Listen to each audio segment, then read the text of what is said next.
You ask Tiger to solve. This deals with linear equations with one unknown. The final result is u equals -3. Let's solve it step by step. Simplify the expression. Simplify the arithmetic. Group all constants on the right side of the equation.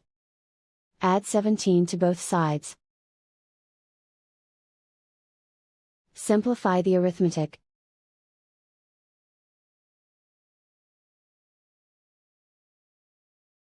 Isolate the u. Divide both sides by -12. Cancel out the negatives.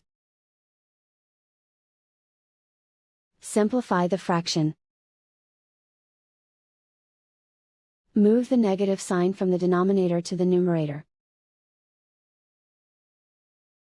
Find the greatest common factor of the numerator and denominator. Factor out and cancel the greatest common factor. And so the final result is u equals -3.